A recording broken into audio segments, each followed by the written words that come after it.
வணக்கம் மனிதர்களே. இது எவ்ரி ஃப்ரைடே நிகழ்ச்சியுடைய 15th எபிசோட். இந்த நிகழ்ச்சி நீங்க எல்லாருமே அறிந்ததே. அதாவது ஒவ்வொரு வாரமும் என்ன நம்ம அவேர்னஸ் கொடுக்குறோம்னா, வெளி உலகம் நமக்கு என்ன மாதிரியான இன்புட்ஸ் கொடுத்துட்டு இருக்கு, நாம எப்படி ஒரு தேர்ட் ஐ விஷனோட அதை கண்காணிக்கணும், அதனுடைய ஃபேக்ட் எப்படி ஆராய்ந்து எடுத்துக்கணும், நம்ம வாழ்க்கைய நாம மட்டுமே எப்படி வாழணும் அப்படிங்கிற ஒரு அவேர்னஸ் தான் இந்த வீடியோ அப்படிங்கிறது உங்களுக்கு தெரிஞ்சதே. இன்னைக்கு ரொம்ப முக்கியமான டாபிக். குடும்பங்களுக்கு அன்றிலிருந்து இன்னைக்கு வரைக்கும் ஒவ்வொரு மதம் மார்க்கங்களும் எந்த அளவுக்கு இம்பார்ட்டன்ஸ் கொடுத்து வடிவமைச்சிருக்காங்க, இன்னைக்கு என்ன கலாச்சார சீர்கேடுகள் நடந்துட்டு இருக்கு, அதை பத்தி தான் நம்ம பேச போறோம்.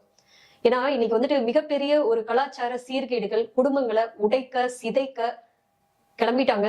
நிறைய நடந்துட்டு வருது. சிங்கிள் மதர், சிங்கிள் ஃபாதர், ஒரு குழந்தைய பெத்துக்கணும்னா அதுக்கெல்லாம் யாரும் ஆண் தேவையில்லை, ஜஸ்ட் நாமளே பெத்துக்கலாம், நாமளே வளர்க்க முடியும், இப்படி எல்லாம் எல்லாம் உடைக்கிற அளவுக்கு பேச ஆரம்பிச்சாச்சு. சோசியல் மீடியால நிறைய வெளியிட்டு இருக்காங்க. குடும்பங்கள் தாக்குதல் நடத்தப்படுது. ஒரு மிகப்பெரிய போர் இது, ஒரு பனிப்போர். வெளியில தெரியாத அளவுக்கு ஒரு பனிப்போர் நடந்துட்டு இருக்கு. கவனிக்க வேண்டிய விஷயம் இது. ஓகே, இதுக்கு எந்த அளவுக்கு மதங்களும் மார்க்கங்களும் எப்படி எல்லாம் உழைச்சிருக்காங்க அதை பத்தி இன்னைக்கு நம்ம பார்க்கலாம். நான் எந்த மதம் மார்க்கம் அப்படிங்கிற பெயர் சொல்லல, ஆனா இதுக்காக ஒவ்வொரு மதம் மார்க்கங்கள் எப்படி செயல்பட்டு இருக்காங்க அப்படிங்கறத பத்தி நாம ஒவ்வொன்றையும் பார்க்க போறோம். முதல்ல ஒரு மதம் மார்க்கம் என்ன பண்றாங்க அப்படின்னா, ஒழுக்க சீர்கேடுகள் எப்படி நடக்குது, அந்த ஒழுக்க சீர்கேடுனால ஆரோக்கிய குறைபாடுகள், அறிவின்மை, அறிவுல பின்தங்கிய நிலை எப்படி உருவாகுது அப்படிங்கறதெல்லாம் முதல்ல ஆராய்ச்சி பண்றாங்க. அந்த குற்றங்களை வெளியில சொல்ல நினைக்கிறாங்க. ஒழுக்கத்துக்கு இம்பார்ட்டன்ஸ் கொடுக்கணும், ஒழுக்கம் தான் அறிவு வளர்வதற்கான ஒரு முக்கிய காரணம் என்று ஒரு மதம் உருவாகுது. ஒருவருடைய முன்னிலும் முனைப்புடன் ஏற்பட்ட முயற்சியில் ஒரு மதம் உருவாகுது. அடுத்து ஒரு மதம் மார்க்கம் உருவாகுது. அவங்க என்ன பண்றாங்க அப்படின்னா, இந்த ஒழுக்க சீர்கேடை தடுக்கிறதுக்கு என்ன வழி, ஆரோக்கியமாக ஒரு மனிதன் எப்படி வாழணும், அறிவுல எப்படி மேம்படணும், இதெல்லாம் ஆராய்ச்சி பண்ணி அதுக்கு அறிவு ரீதியா ஒரு தீர்வு, ஒரு தற்காலிக தீர்வை கொடுத்துட்டு போறாங்க. இது ஒரு மார்க்கம், இது ஒரு மதம் உருவானது. பிறகு இன்னொரு மதம், மற்றொரு மதம் என்ன செய்யுது அப்படின்னா, அப்போ ஒவ்வொரு மனிதனுக்கும் சுய நினைவு வேலை செய்ய மாட்டேங்குது. இந்த சுய நினைவு வேலை செய்வதற்கு என்ன முயற்சிகள் கையாளணும் அப்படிங்கிறத ஒரு பெரும் ஆராய்ச்சி எடுத்து, ஏன்னா ஒவ்வொரு மனிதனும் வந்த இடத்துலயே இப்படியே சுழண்டுட்டு இருக்கான். அப்போ அவனுடைய அனுபவத்தினாலேயோ அறிவுனாலேயோ புத்தியினாலேயோ ஏதோ ஒரு தடைகள் நடக்குது, சுய நினைவு வேலை செய்யறதுல ஏதோ ஒரு தடைகள் நடக்குது அப்படிங்கிறத ஆராய்ச்சி பண்ணி, அப்போ ஒவ்வொரு மனிதனுக்கும் என்ன செயல்படுது அப்படிங்கிறத கூர்ந்து கவனிக்கிறாங்க. அப்போ ஒவ்வொரு மனிதனுக்குள்ளேயும் ஒரு மனம், ஒரு அனுபவம் இருக்கு, ஒரு அறிவு நிலை என்பது இருக்கு, ஒரு புத்தி என்பது ஆராய்ச்சி பண்றாங்க. அப்போ ஃபைனலா என்ன தேவைப்படுது, அப்போ ஒவ்வொரு மனிதனுக்கும் ஒரு நினைவு தான். அப்போ அந்த இடத்துல ஒருவனுக்கு ஒரு தீ என்று ஒரு நிரந்தர தீர்வை வழங்குறாங்க. ஒருவனுக்கு ஒரு தீ அப்படிங்கிறது பாத்தீங்கன்னா, ஒரு தீ அப்படின்னா அது பெண்மை ஆண்மை என்பதையும் குறிக்கலாம். நெடில இருக்கக்கூடிய தீ சுய நினைவு.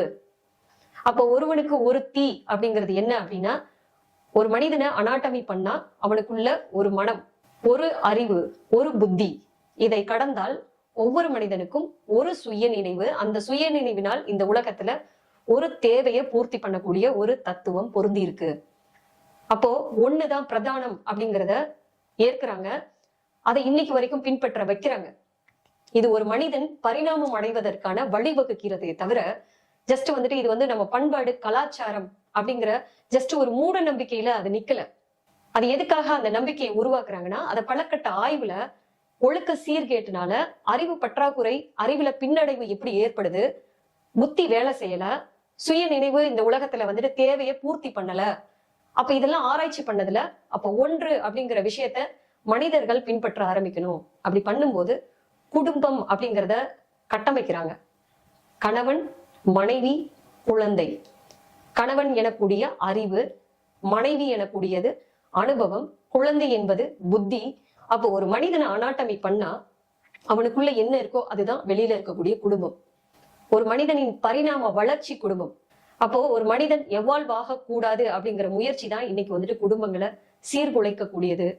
பெண்களுக்கு எதிராக பாத்தீங்கன்னா, பெண்களுக்கு சப்போர்ட்டா கொடி பிடிக்கிற மாதிரி பெண்களை அடக்குறாங்க, ஒடுக்குறாங்க. உறவினர்கள், குடும்பத்துல இருக்கக்கூடிய மூத்தோர்கள் இப்படி எல்லாம் அடக்குறாங்க, ஒடுக்குறாங்க. ஆண்கள் பெண்களுக்கு அடிமை போல் செயல்பட ஆரம்பிக்கிறார்கள்.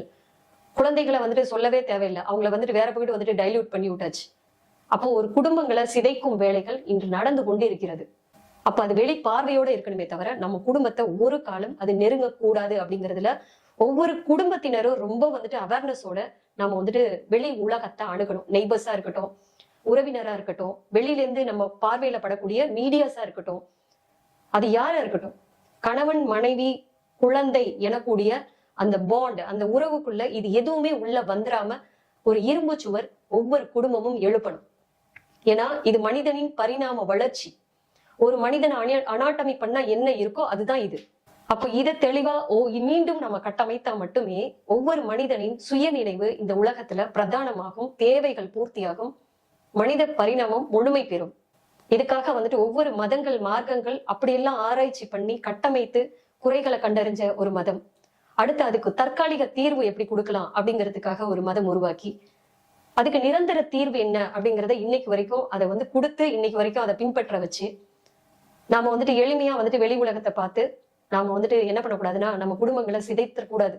அது நம்ம கை கால நாமளே வெட்டிக்கிற மாதிரி, மல்லாக்கப்படுத்து நம்ம மேலேயே நம்ம வந்து எச்சி துப்பிக்கிற மாதிரின்னு சொல்லுவாங்கல்ல, அது மாதிரி நம்மளை நாமளே சிதைத்துக்கிறதுக்கு தான் கையை கொண்டு தன் கண்ணையை குத்திக்கிற மாதிரி இப்படி நிறைய சொல்லிட்டே போலாம். அப்ப குடும்பம் என்பது ரொம்ப இம்பார்ட்டன்ஸ். குடும்பம் நம்ம கையில இருந்துச்சுன்னா அந்த குடும்பத்தை சீர்திருத்தி நம்ம வந்துட்டு சுய நினைவை பற்றிடலாம். அப்போ குடும்ப தேவை, சமுதாய தேவை, உலக தேவை எனக்கூடிய மனிதன் வந்ததற்கான அந்த உலக தேவையை தன்னுடைய தனித்தன்மையை கொண்டு எப்படி நிறைவேற்றிடலாம் அப்படிங்கிறத செய்யலாம். குடும்பத்தை சீர்திருத்திடலாம். ஆனா குடும்பமே இல்லாம எதுவுமே செய்ய முடியாது.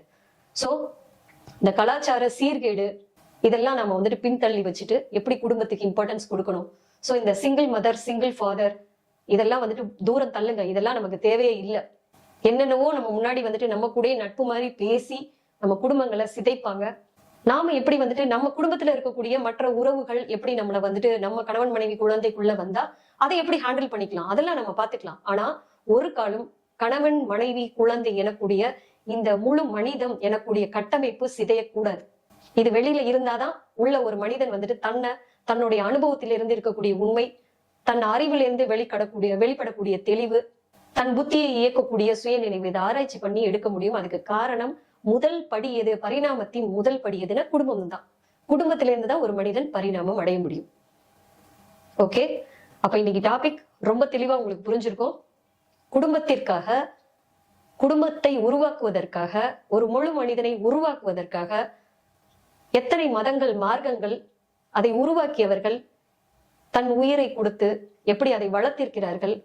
இன்று நாம் வந்துட்டு ஈஸியா ஒரு வெளி உலகத்தினால ஒரு தீய எண்ணங்கள்னால நம்ம அப்படியெல்லாம் உருவாக்கியவர்களுக்கு குந்தகம் விளைவித்து நம்ம குடும்பத்தை எப்படி சிதைக்கிறோம், நாமளே எப்படி அழிச்சுக்கிறோம் அப்படிங்கிறதுல கொஞ்சம் கவனம் செலுத்துங்க. எல்லாத்தையும் தன்னுடைய சுய புத்தி கொண்டு ஆராய்ச்சி பண்ணுங்க. ஓகே, மீண்டும் அடுத்த வாரம் சந்திப்போம். நன்றி, வணக்கம்.